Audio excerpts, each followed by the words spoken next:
when teaching teacher clarity, there's actually 4 main dimensions. And the first one is clarity of organization. And so that comes into that planning part, the first part of being clear in your lesson design.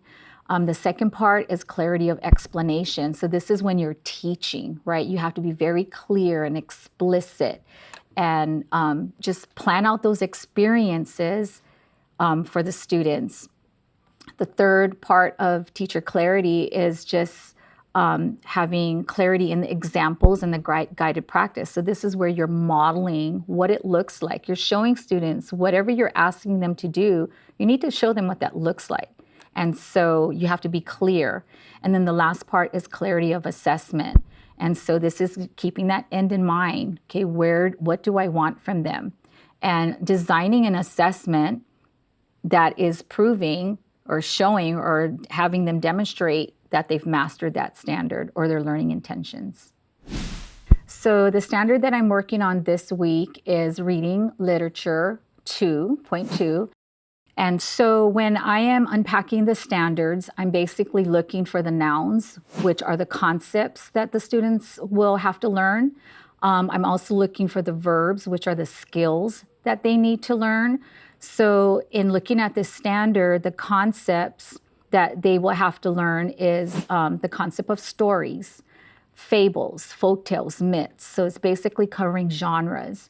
They need to know diverse cultures, central message, lesson, moral, key details, and texts. And then the skills that they need to know are to recount, to determine, to explain, and to convey. So after the concepts and skills, I take that information and then I devise my learning progression. And so with the learning progression, I always want to look at where my students are. Every class is different, and so students might start at different entry points. So with the concept and skills that they need to know, the progressions that they do need to know first is to identify genres, especially the fact that in 3rd grade, they're being introduced to myths. But they already have some background on folktales and fables. So I want to make sure that they have that so that we can move forward to the next genre.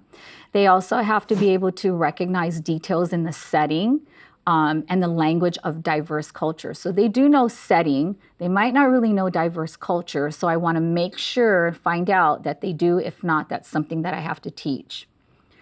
They also have to recognize that actions and words of the characters, which they do know characters, but we really need to analyze what the characters are saying, what they're doing, because that has an impact on finding the theme, which is the focus of this lesson. They also need to determine the central idea and lesson of the text. So I have to make sure that they understand that as well. And then finally, they need to explain how they're finding the theme, and then they have to support with evidence from the text. So when I'm planning the learning progression, I need to be a little flexible because, like I said, depending on where students are, will determine where I start. So in my first progression is identifying various types of genres.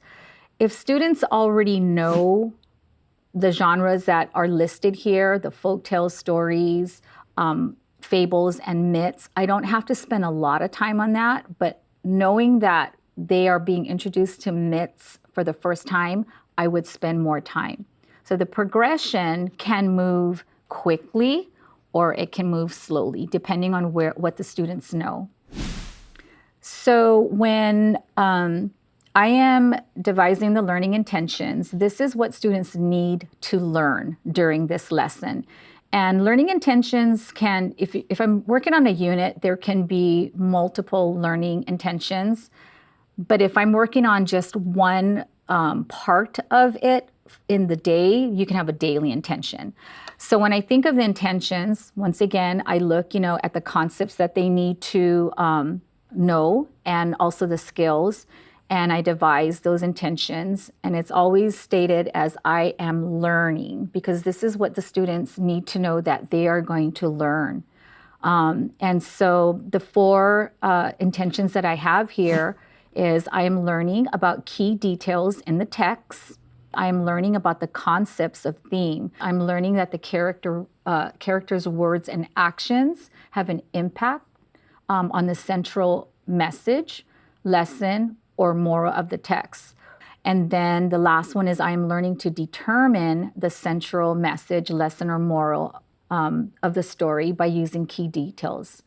So once they can find it, now they have to show me by accessing the details in the text. So then the success criteria basically is what the students will be able to do. They're going to have to do this to show me that they have mastered the learning intention, mastered their goal. And so I look at every learning intention, and you can have numerous success criterias for each one. I try to be as direct as I can and not make it too difficult. So I try to just do one for each learning intention. So the first success criteria is I can now identify and underline key ideas and details in the text. So this is what they have to show me that they can do. The second one is I can accurately identify the theme, central message, lesson, or moral of the text. So this can be verbally or it could be written, depending on how I'm assessing them. Another success criteria is I can determine the character's actions and words that are most important to finding the central message. And then finally, I can use text evidence to explain the reasoning. So you can see that I'm using verbs I can use. So then they have to use the text to show me the evidence and explain their reasoning. Okay, so today we're going to continue our reading comprehension skill to focus on theme. So I want to just kind of go back and recap what we did in our first reading yesterday, right? So yesterday we read the myth, right? That was our passage. It was a myth. It was a drama. And then you annotated, highlighted, and then we summarized, we talked about it. But today when we read, we are actually going to be focusing now on theme. So we're going to reread the passage for the second read, and we're going to really, really focus on theme, finding the message. Okay, so the first learning intention, can you read it with me? I am learning about key details in the text. So today and yesterday, you were looking, we read the text and you're looking for key details. Can someone please tell me what is a key detail? It's a clue, right? So a detail is a clue that's going to help us to achieve our goal, whatever our goal is, and it's actually, we're going to be identifying the theme. Okay, so I need everybody to check that because today that is what we're learning. Get your journals out and let's take a look at that. Let's recap the theme. The theme is the message or lesson that the author wants you to take away from the story, the passage, the myth, the play, the drama. Okay, so the author is trying to tell us something, right? And so what we do is we look for things that maybe stand out, maybe things that are repeated. Is that something you could add to your notes right now? So we're going to say look for repetition. Okay, so things that repeat. Because if it's repeating, it's important. Okay, so the example that we looked at was there were three fingers and the three fingers were hugging each other, right? And when you look at that and they're smiling, we don't know, is it family, is it friends? But then the phrase says life is better with friends. Okay, so that's the message that that visual is giving us. It's telling us that life is better with friends. What we're going to do now is we are going to review our success criteria, right? That tells you if you have met your learning goals. If you can reach these success criterias, then you're successful, right? And this ties in with what you're supposed to be learning today. So let's see what we're going to have to demonstrate at the end. Can you read the first success criteria with me? I can identify and... So when you're finding the theme, you're going to have to use text evidence. So can somebody explain that, or can many of you explain that? Okay, let me see some hands. What does that mean to use text evidence to explain your reasoning? Okay, what does that mean, Sky? That you can use the information in the text to find how you got the answer. Beautiful. Give her a boom boom clap. Okay, so she says you can use various clues. Did you say clues or details in the text to find your answer, to explain? But explain, what's that key word when you hear explain? Because. Zeus sits on a throne in the middle of the stage. Not a god. I am a titan. Okay, so what is Prometheus asking? Daniel.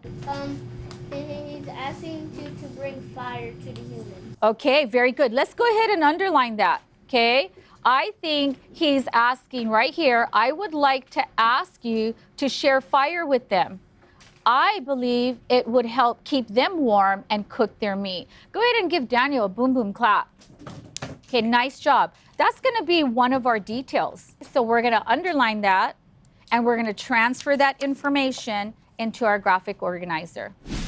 Okay, so I see that you guys already got through your theme. So when I left you the last time, you guys were telling me, I think it was the third detail. Can you tell me what was the next detail you got after that?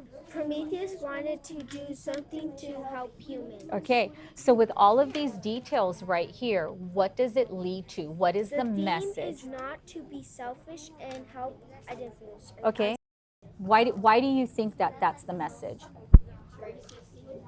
Because in this, it mostly talks about helping people, how Prometheus helped the humans get fire so they can live, keep warm, and cook their meat. Exactly. Do you guys, very good. Okay, so you can see that it repeats and repeats. He keeps saying, I want to help them. And he says it in different ways, right? So that's probably, like you said, that's the theme. So go ahead and write that down. So you're writing the theme. Can you repeat that theme again so we can all hear that? So remember, you're always referring back to your success criteria, right? So can you identify and underline key ideas and details in the text? Did you do that today? Yes. Check it off. I saw that. Check it off. So you were able to work collaboratively, right? And talk about the theme with your group. But now I want to know what you know. Okay? You can use your graphic organizer, but the explain part is you're going to tell me how you know that that's the theme. On the assessment piece, for this lesson, I'm giving them an exit ticket where they have to, look at the learning intentions again, look at the success criteria, and then I'm asking them questions that pertains to what they need to know. So they're going to have to tell me what the theme is. They're going to have to list some of the details that they're using. They're going to also have to highlight. So they're really going to have to do these things. In the end of my unit, then I will give them, a summative assessment. But for this lesson, they will be showing me their knowledge on an exit ticket.